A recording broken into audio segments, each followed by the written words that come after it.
Today, you're really going to learn how you can build your online coaching and consulting business to $1 million in revenue in the last 6 months. I'm going to give you the steps that we have actually been doing in the last 6 months to get us to over $80,000 a month in revenue.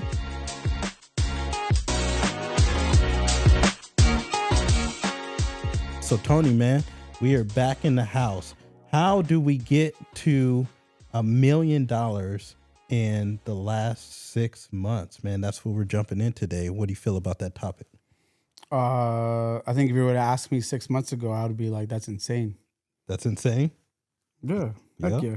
Even first coming on the team, I was like, I didn't really know what to expect. Right. But yeah, I'm going to go back to that time where you were writing on the whiteboard. Mm-hmm. And I remember just sitting there as you were writing it, and I was like, it's that easy? Like, how could you, Yeah. what? But it's because, again, it's like what you broke down and everything that it would take to hit that. Yeah. And I was like, all right, well, maybe we can do it. I've never been a part of a company where, we brought in that much, so let's do it. I was down for the ride.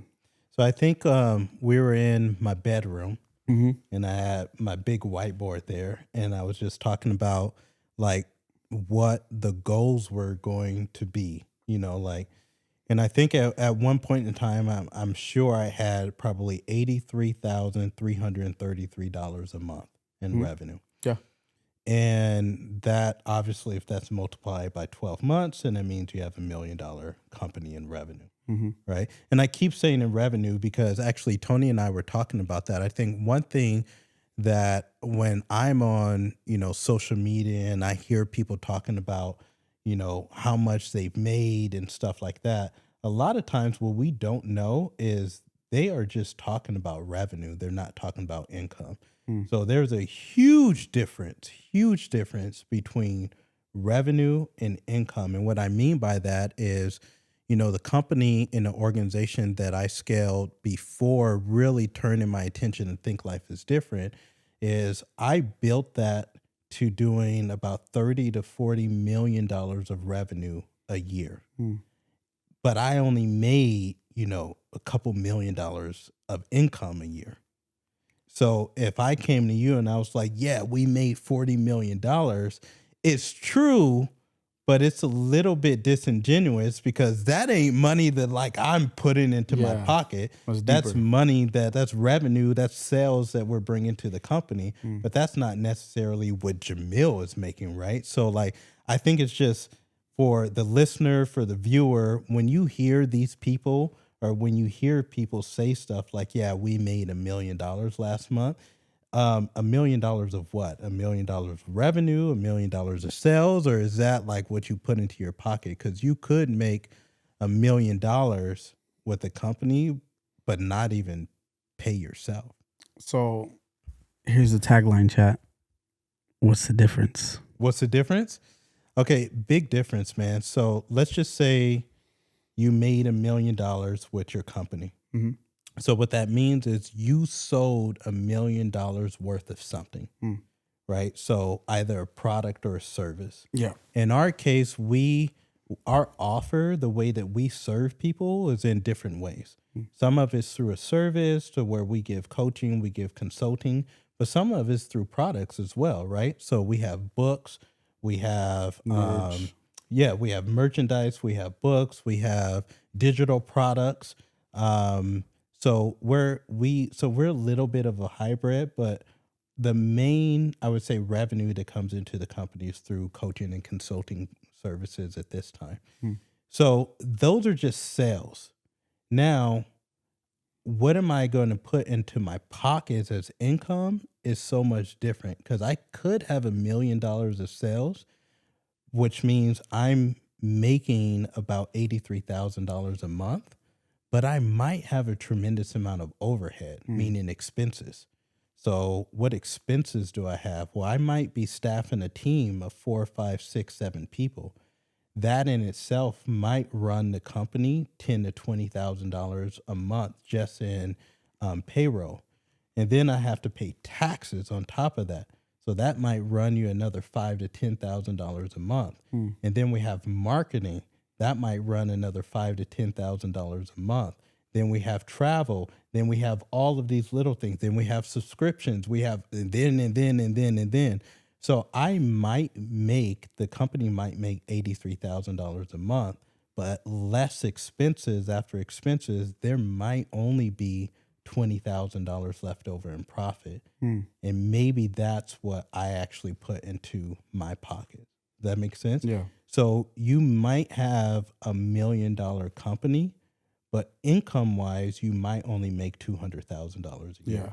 And I don't want to diminish it and say only 200,000, but that's it's very well that's might what it be, right? Yeah. So like I said, my company made $30 to $40 million a year, but I only made $1.5 to $2 million a year. So that means where the hell did the other $28 million go? Well, it went to expenses. Yeah. Yeah, You know what I'm it's so interesting. Well, I love that you broke it down like that because I would have never understood that. Like Tony from 6 months ago would have just been like, dude, 84 grand a month? Like what the heck? Right? Like I think I remember saying like, just give me 10. Right. Like, you know, like just give Exactly. me 10. Like, Yeah. but I love that you broke it down because I remember I was having a conversation with one of my buddies, these barber friends that I have, and I remember he talked about because the barbershop they have is in a mall, and the mall got bought out, Right. and I believe now they're going to every person that has an establishment within the mall, and they're telling them, hey, we're raising the rent and stuff like that, right? And so to just any ordinary barber within like a shop that's in that mall, Sure. if you're not the owner of it, right, and you don't have to worry about the expenses, you don't have to worry about certain overhead, like obviously you're not going to think about that stuff. Exactly. Right? And so when I had kind of given him a different perspective about it, I think he was able to come to a little bit more of an understanding, and then now even challenge himself on how he was, you know, like how he's gonna kind of kick himself into gear into making sure that he's, you know, making up for whatever it was that was increased. So I love that you broke that down because again, to like person like myself, right, I would have never even thought about stuff like that. Yeah.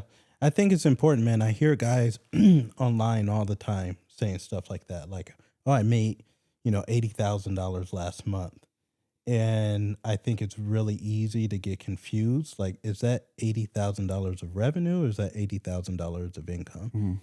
And because I would always get confused about it as well. 10 years ago, I would get so enamored by these big numbers, not really knowing the difference. So, I mean, we sat in my room maybe like right now it's we're still in April. Yeah, end of April. So we sat down and actually we put content out there as I was drawing out, even on a little whiteboard, and I was drawing out the funnel system. Yeah. You remember that? Yeah. And so that had to be maybe October, November, something like that? Yeah, because I came on, I did the Arizona thing. It was Halloween night. So I came the week after Halloween. Okay. For my interview or whatever, So whatever it was. Let's just call it early November. Yeah. So basically November, December, January, February, March, April. 5 months. So the last 5 or 6 months, and now we're at $80,000 a month plus, right? So how does that happen? I think is what we're asking. So I want to give you some tips and some tricks and some tools that's really assisted us in the Think Life is Different team. How have we done this in just 5 months, right? And here's the crazy thing, and Tony, you know this about me. I'm like, man, like this is cool, but dang, like, you know what I mean? Like, this is cool, but like, what's happening? What's wrong? 83.3 thousand is cool, but 200,000 is even cooler. Because that's what we wrote down on the whiteboard, though. Yeah. If I'm being honest, like I think I said like 83 was the first goal, and then maybe the next goal was like 160. and then 200, and then, but it's the same thing that I did in my last business as well, Yeah. you know, and then, and that's how you really set the plan. So let's get into it. I jotted down some notes for you guys. Take notes. If you're driving, be safe, take mental notes. But I really want to help you today because I'm new to this online game. I haven't been online for that long. Now, I've been on social media for the last 10 years or so, but I've been in a business space to where I didn't want to be known. Like I was building an organization, and my whole goal was that nobody knew me, but everybody knew the people that I'm coaching, I'm mentoring, I'm helping them really build their businesses. I never wanted to be known. Even when I wrote my books, I was like, I don't know if I really want to write these books. Like I wanted to do it for my team Yeah. to assist them, but I didn't necessarily want it to go out in public. And then the 12 shifts hit, and it mostly hit because we're on HGTV, on House Hunters. Millions of people watch that. And I just put out the book, and I mentioned the book on the episode. And so a whole bunch of people started like Quick little finding book out. plug. Yeah, they're like, oh, who's this Jamil Yeah. Frazier guy? But Yeah. I never wanted that. So I'm just saying for any of you guys that are new, like this is going to be great for you because I feel like I'm new to the online space as well. Like my social media wasn't very poignant. I didn't have a specific avatar that I was, potentially going after. I wasn't showing up as much as we are now. And so let's get into it. So Real quick, sorry, can you just break down like the difference? So you came from direct sales, I did. and now we're in the online space. So what's the difference between the two? You Yeah, feel that's like? a great question, man. So the direct sales, some people know it as, network marketing, social selling. It's another term that people use for it. Some people would go as far as say it's a pyramid scheme, people that have no idea what it is. But that's the industry that I came from, right? I came from the direct sales industry to where essentially, Tony, like I have a product and I think that this product is really good. I think it's life changing. The product has helped me make a transformation. And I directly go to you and I say, this thing has changed my life. Like, you should take a look, or do you know anybody who wants to take a look? And so I go direct, I'm directly marketing to you, right? You're probably in my warm market. We probably have a relationship. And I go to you and I'm like, hey, man, this thing's changed my life. Like, bro, check this thing out. From there, I now build a team, right? So the goal is to now try to build as many people in my organization that has the same vision as me, that's going after the same mission as me, that also wants to build a business like I do, that wants to be an entrepreneur, that wants to go serve people, that wants to create some sort of freedom. And so I got really good at that. Yeah. And the difference is I got to work a lot with my warm market, and I got to, train, mentor, and coach a whole bunch of other entrepreneurs to help them build their businesses. In a way that the income model works is, yes, I will get paid somewhat well from working with my own clientele, but really the way that you really scale your wealth is you utilize leverage, which I'm going to talk about here as well. Yep. But if I help enough people get what they want, if I can help show them how to build their businesses, then eventually I'm going to get what I want, which is impact, and what comes with impact is income. So I didn't really have to be online that much. Yeah. The way I built my business was I made a list of people, of hundreds of people that were all in my phone right here, right? And I opened up my contacts. I put all these people on an Excel sheet. I picked up my phone and I called them. And I said, Tony, bro, you busy? Man, let me tell you what just happened to me. This thing is crazy. It changes a whole bunch of people's lives. Do you need something like this, or do you know anybody else that needs something like this? And I made hundreds of phone calls. Yeah. Every day I called at least 10 to 20 people. I followed up with at least 10 to 20 people, and I did that for years. That's direct marketing. Yeah. Right. This is different that now we're online. I'm not picking up the phone. I'm not calling anybody. I'm not DMing anybody. It's none of that stuff. A lot of people that are starting to know about us now, they've never met me before. This is So a it's cold cold. audience, right? So yeah, I was just about to say that too. Like, and I know you're gonna get into like breaking it down, but I love that we're speaking with these terminologies Yeah. because even like, again, from the background that I have, I didn't like, I would listen to how you wrote down those goals, right? Yeah. And you would use certain terminologies. And at that time, 5 months ago, 6 months ago, I had no idea. I'm like, dude, I just push record. Right.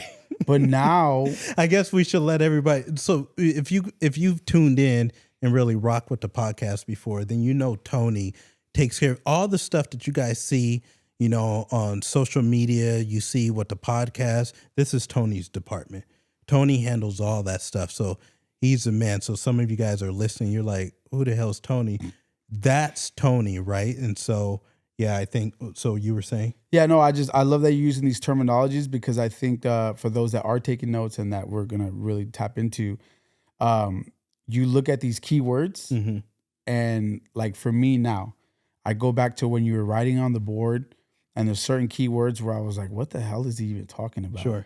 But now that I hear and I know what these keywords are, these certain terminologies that were broken down, I look at your blueprint or that thing that we wrote on the whiteboard, the plan, and I put like what I actually know from these terminologies now, and I'm able to like actually see the plan in my head, and I think back to the whiteboard, and I'm like, oh, that's what he meant by this, and okay, that's why it looks so achievable, or that's why it looks so simple, because we try and make it so much more complex than what it is. When in all actuality, yeah, it's these certain things where the cold traffic, the warm traffic, the the scaling and all these. So I love that you're breaking down also these terminologies for it, so we can help kind of the listener. Well, I mean, just think about it, man. Like, I think why I've been effective, I want to say so effective, but why I've been effective, I think, with helping people scale businesses, mentoring people, no matter what field they're in, is because I really don't feel like I'm that bright. And so I keep things super simple, basic, right? Like even when I explain things, it tends to be pretty darn basically, like it's not complicated. Yeah. If I want $1 million a year business and I know I need to be at about $84,000 a month, all I got to do is just divide that by the price that my product or service is at. So in my last business, bro, our product was only $400. So 84,000 divided by $400, whatever that number is, tells me how much of that product I got to get sold every single month. Like in terms of like units, right? Yeah. Right. So let's just say that's 10,000 units, 20,000 units. What was that number again? It's 84,000 divided by 400. By 400. Yeah, it's 210. 210. So it's like, bro, I got to sell 210 of these things. Okay. So we got 4 weeks in a month. Take 210 divided by 4 is what? 210 divided by 4 is 52.5. 52. So I got to sell 52 of these things every single week, right? Now take 52 divided by 7 is what? So 52.5 divided by 7 is 7.5. So I got to sell 7 of these things every single day. A day. Can I sell 7 of these things every day? So I say, well, Jamil, you're pretty good. I think that you can sell, you could sell at least 3 a day. But I don't want to spend all my day selling. So how can I get another 4 sold? Well, you can go hire some other people and they can make some sales. So can I go hire 3 or 4 other people and just ask them to make 1 sale a day? Yeah. So there's my 7. I mean, who can't do that? Yeah. It's just so easy. You see what I'm saying? Yeah. And that, like, What are we talking about? That's why I'm smiling though. I'm smiling because 5 months ago, like we weren't here yet. Right. Right? Okay. I'm going to give the viewers and the listeners a little bit of a different perspective on Sure. on my end. Like, I remember like about a month into it. I remember like just sitting in the room and you just have one of these moments where you're like, dude, none of this is working. Mm-hmm. None of it. Right. Like, I have all these thousands and thousands of followers. I come from a network, right, where you were bringing in millions a month, Right.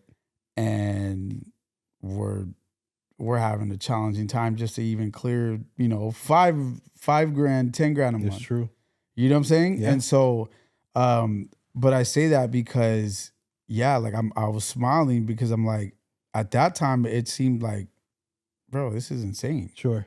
Now it's almost like the team's put together, right? Mm-hmm. I'm pretty sure we're gonna add some more pieces in the near future, but the team's somewhat put together. We have actually very put together. Sorry, but we have everybody kind of in their power spots, Right.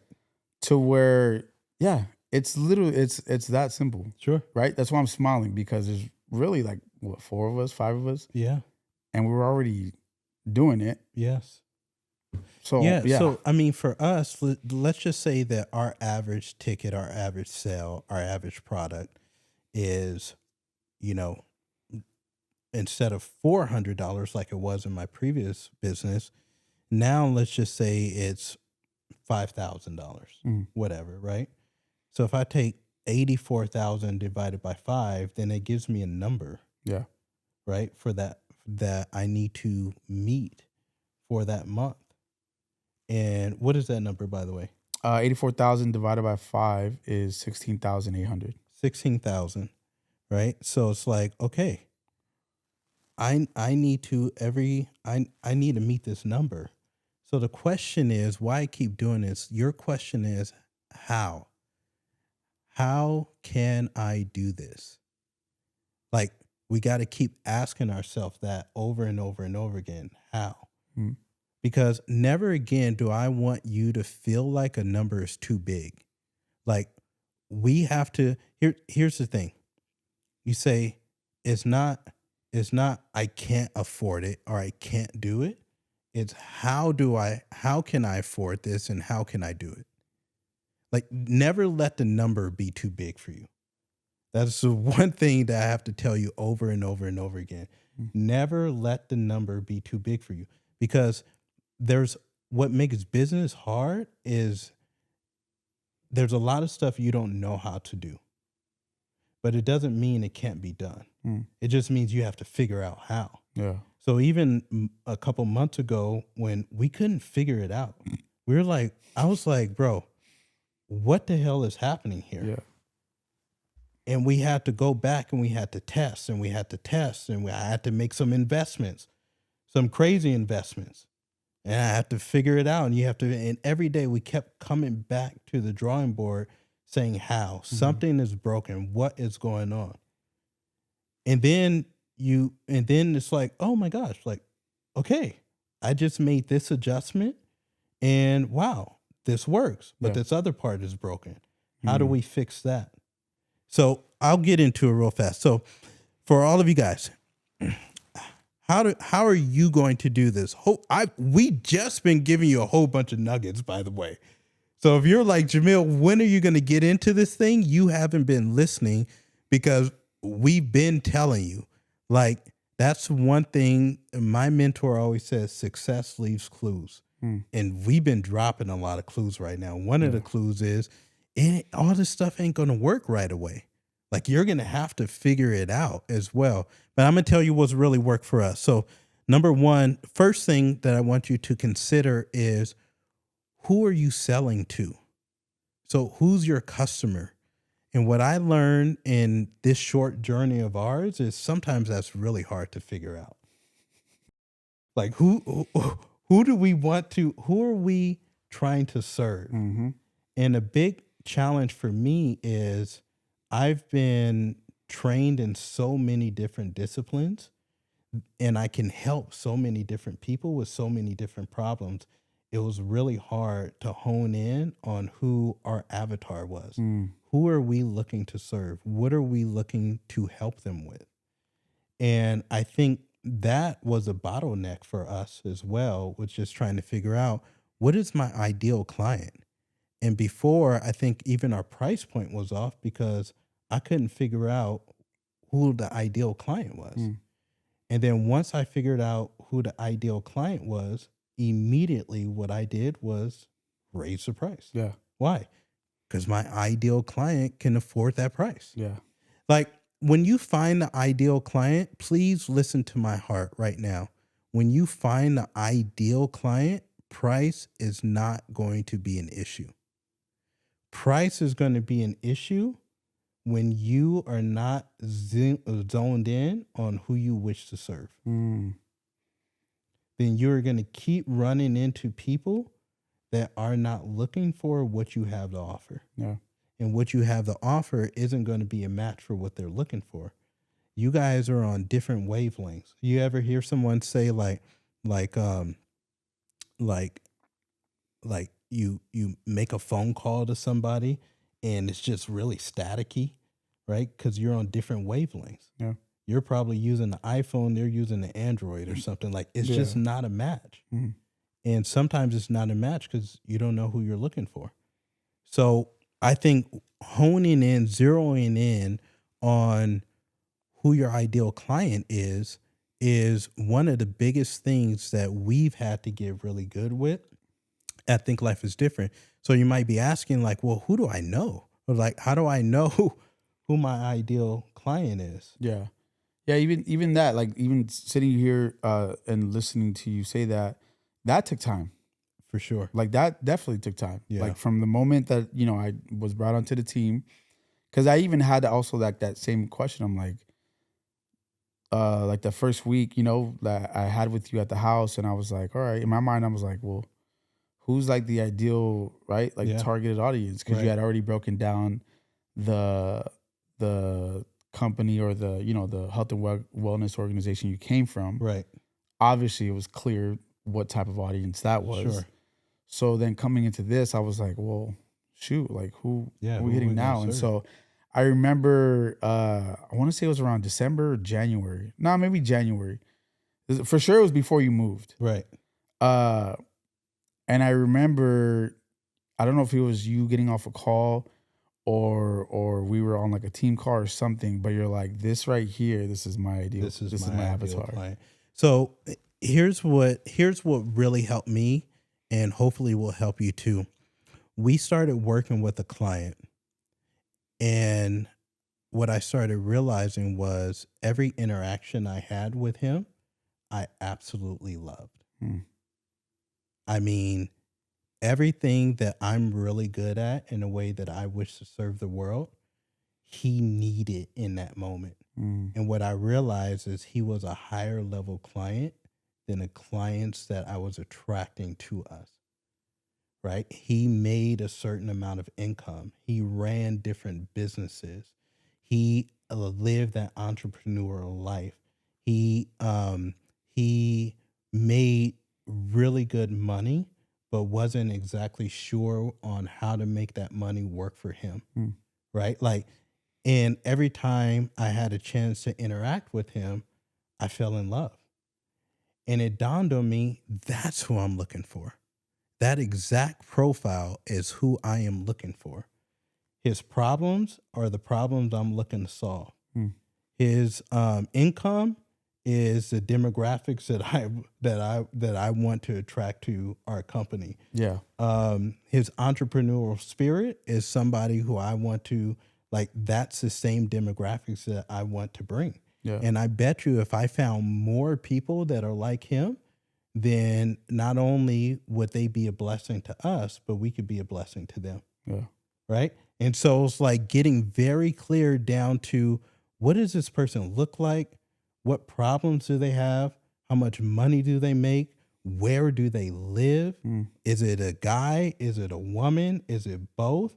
Is it a husband? Is it somebody who's single? Do they have younger kids? Do they have older kids? Are they entrepreneurs? What are they? And so for us, it was just getting very clear on, okay, this is what this person looks like. So that's number one. Number two is now once you find them, you got to start speaking their language. Mm. Before I was not speaking their language. I was speaking a language, but they spoke, let's just say Spanish, and I was speaking freaking Mandarin. Yeah. Or I wouldn't even speak in Mandarin. I was speaking Spanish, Mandarin, Japanese, Cantonese, Tagalog. Yeah, Like I was speaking like 7 different languages. And of course, I wasn't going to attract that one person. Yeah. So once we zoned in and zeroed in on who that person was, then we just started asking them, what problems do you have? And then you start listening to what their problems are. And then you just start speaking that language back to the audience, Yep. saying, this is what we do. These are the problems that you have. And this is how we would solve them. And it's amazing once you ask people like what they want, they start telling you. Yeah, they'll just tell you. They start telling you. Yeah. Like, and so that leads me to number 3 is one thing that I never did before because I never had to. But we partnered with an extremely influential coach consultant on social media. In fact, Tony and I are going to Las Vegas next week to interview this young guy, brilliant. His name's Omar El Takori. He's a mentor of mine. And one of the first things he told me when I decided to get onto this online space was, you have no perceived value. Mm. You have no perceived value. And I was like, bro, what the hell is that? And he says,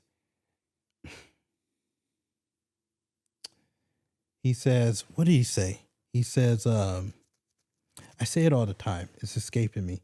But he says, something like, oh, this is what he says.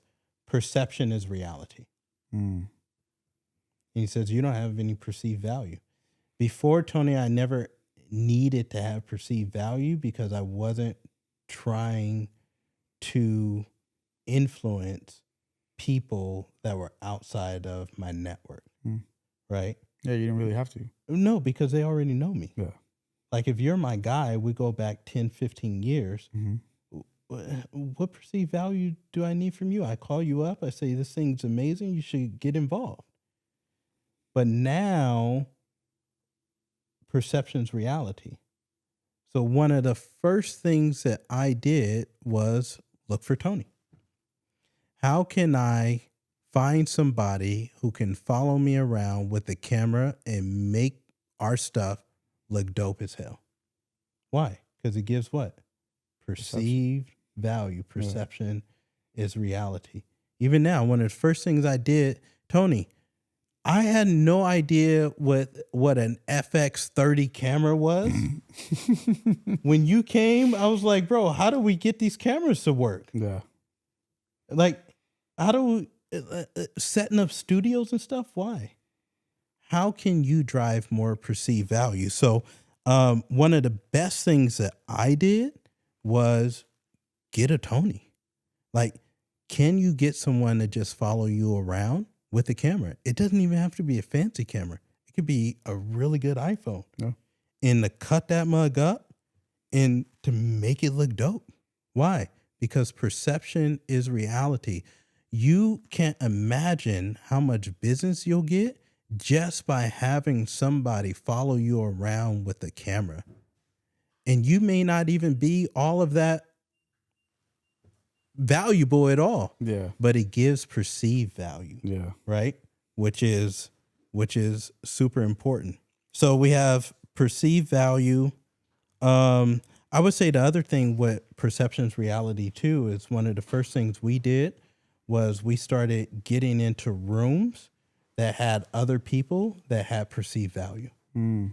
And now, just through osmosis, because you're around these people, other people think you're more important than you actually are just because you're around other people that they deem to be important. Yep. And it still feels uncomfortable to be in that place because I never had to do that for the last 10 years. What's uncomfortable about it though? I think Do you think it's like well, you said this word earlier, but you think it's like disingenuous? At least for yourself. I'm not saying you're calling anybody else out, yeah, but for yourself. I think because inherently, like if you know me, I don't feel like I'm any better than anybody else. Mm-hmm. And so it's almost like, who am I to tell or to suggest? Maybe it's still a little bit of imposter syndrome. Mm. Like, I know that I've done all these things. I know that I've coached and mentored thousands of people. Yeah. I know that we've impacted over 300,000 people. I know that I wrote all these books. I know that I've built millions. I know all this stuff. But I think for so long, the community I came from before, you never really talked about that stuff outside of the organization that you were building. Mm. Right? You spoke about that stuff sometimes to the organization that you're building, but not very much. Yeah. And now to break outside of that and do it to a larger audience, it's just new. Mm. And that's why it feels, because I've only been doing this for 6 months. Yeah, so it's like unfamiliar to you. Yeah. Yeah. That's all it is. Yeah. You know? That's all it is. So so number 4, how have we been able to do this? Invest in leverage activities. I have my son running past me right now. We literally have 4 or 5 bathrooms in his house, and he's running from. I have no idea what he's doing. Let's get it. Invest in leverage activities. So one of the very first things that I did, even before we served anybody, is I started building a team. Why? Because I understand leverage. I understand that I'm good at certain things, but I'm terrible at other things. And so I always look to leverage time, money, people, and systems. Always. So before we did anything, I'm looking to leverage time. How can I do that? Well, I can do that through building automations. So for the first 3 or 4 months, we spent, and we're still spending, a tremendous amount of time building automations. Why? Because I don't want to be calling people. I don't want to be DMing people. I don't want to be texting people. I want this stuff to run on automations. Yeah. People, how can we do this? Well, I'm only gifted at certain things within this organization. But Tony is a magician behind the camera. He's a magician with editing. He's a magician with these podcasts, right? I'm not great at that stuff. But I know we got to get content out there. How can I now go and start finding people that can do that stuff? Sales, right? We have a small sales team. So I'm good at sales, but we cannot make the amount of impact that we want with just one dude. So I have to leverage other people, right? So immediately I started leveraging out other things within the company so that we can make a bigger impact. Running groups. Right? Leveraging different groups, social groups. Before, in my last organization, I ran all the groups. I did all the posts. I'm bringing in all the members. One of the very first things that I did is, how can I hire somebody to go do that? I don't want to spend all my time in groups. I don't want to be posting in groups all the time. I want to leverage the groups, but I don't want to be doing it. Yeah. How can I go and find other people to do it? So I think building a team, using automations, running ads was a huge thing. So I was anti ads. Yeah. So I want to give my, Okay. I'm going to give, because I remember when I, first got hired on, or first got brought onto the team, and I brought up the idea of running ads. Right. I think for you, you're just like, that's so stupid. Oh, I was anti it. Like, why would anybody do that? Right. Like, if I have 43,000 followers, Right. what the hell is the reason for me to Why do I need spend to run money ads? on running an ad on social Yeah. media. Yeah, so I had built a $30+ million organization and never ran an ad in my life. Mm. So when you and others were like, bro, just run ads to your ideal client, it didn't make sense to me. I couldn't even hear what you were talking about. Mm. I'd never done it before. It was so new. And I thought it was a waste of money. Why? Because I've been very successful without doing that. When we talk about leveraging activities, this is probably the number one thing that's really helped us leverage the amount of people that we can effectively touch is by creating a couple ads once, running those to the people we're looking for, bringing them to us, and then giving us a chance to actually serve them and talk to them. Holy smokes. Which are What a game changer. those are what leads, right? Those are leads. So just imagine if me and the sales team are just out there grinding all day trying to get leads instead of creating ads and having those leads come into us and then allowing us and the team to go now make contact or be able to serve them. It has been a complete game changer. So investing in leverage, and it might take a bit of investment from a dollar standpoint, but it's one of the things that I would say has really helped us. Next, what's really helped us is building a community. Mm. And I understood the power of communities before. We've been really good at building communities, but building an online community for people that are not yet. And not everybody's going to be ready, or people are looking for something to be a part of, right? Something that's bigger than them, something that's fun, but also something where they can get information where they don't have to have a huge investment. And so I think leveraging a community, putting people and things in place that give people value in that community has been huge for us. So I would say leveraging the community, and what's been dope about it is for the first 5 months, the community was free. And now it's a paid community. So it's another stream of income Yep. that people are willing to pay because we've served them for free for so long. Yeah. So the community has been huge. Number 5 is instead of doing sort of like a one-to-one sales transaction, what we have gotten really good at is doing a one-to-many presentation. And so we just keep running challenges and webinars. And what happens is we have sometimes hundreds of people that will show up for our one-day webinars to where we're able to move to a couple-day challenge with myself. And what this does is it builds a lot of social equity, but builds a lot of trust as well, to where we're able to serve them, but it isn't just a one-to-one model. It's myself being able to effectively serve, tons of people.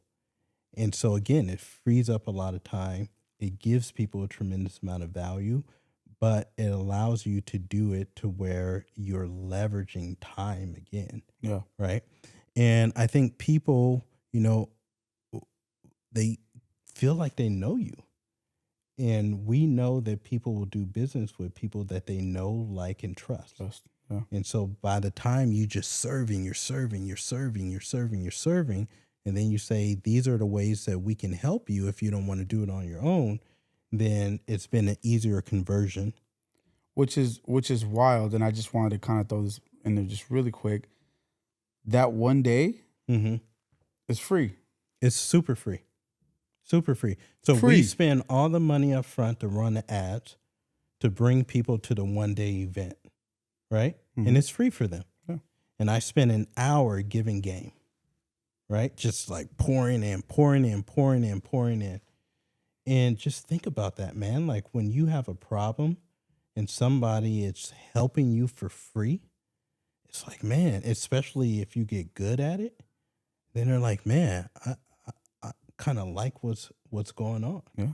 Right. Yeah. And they trust you. So the point is, your product, your service, your company may be different than ours. You might have a completely different model, but get the principles. The point is, how can you serve people? Serve them, serve them, serve them, serve them.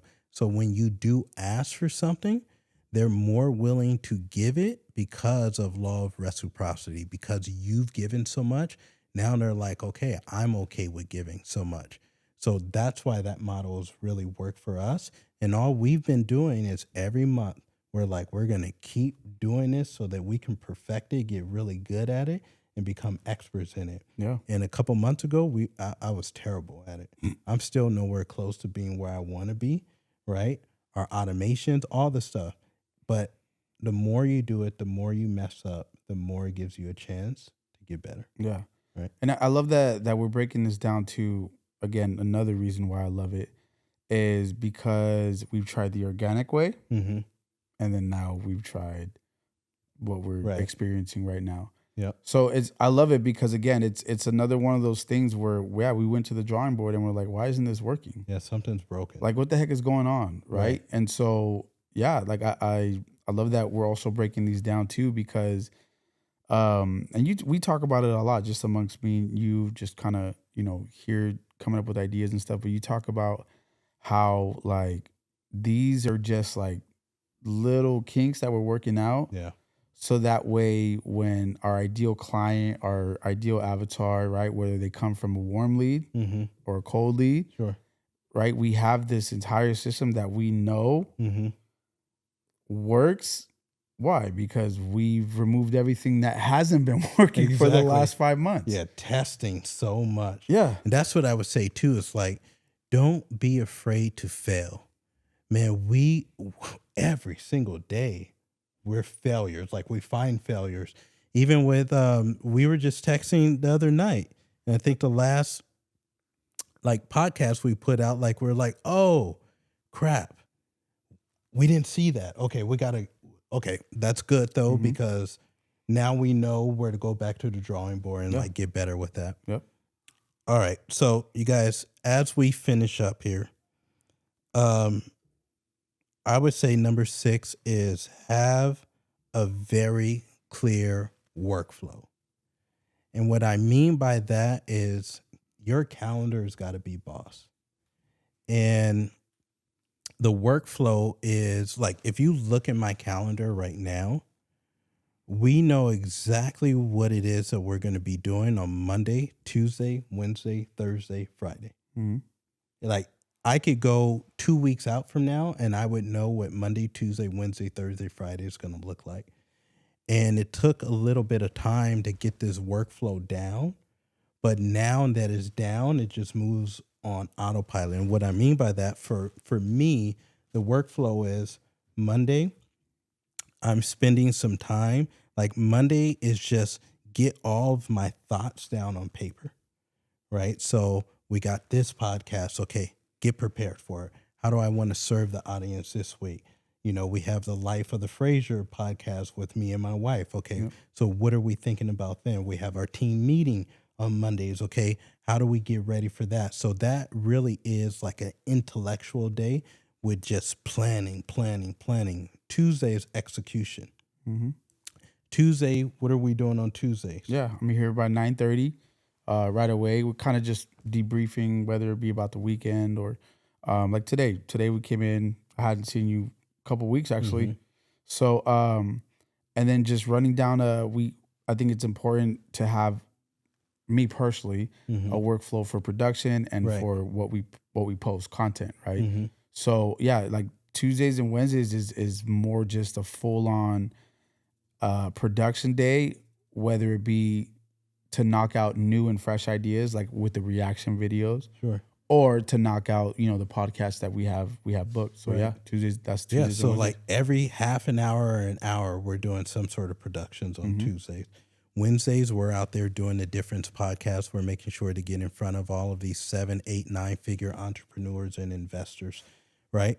Like Thursdays is we're running challenges and I'm doing, me and the team's doing sales calls. Fridays, same thing. So like just getting that workflow down to where you know exactly what you're doing to maximize the time that you're giving with high leverage activities is going to lead to revenue.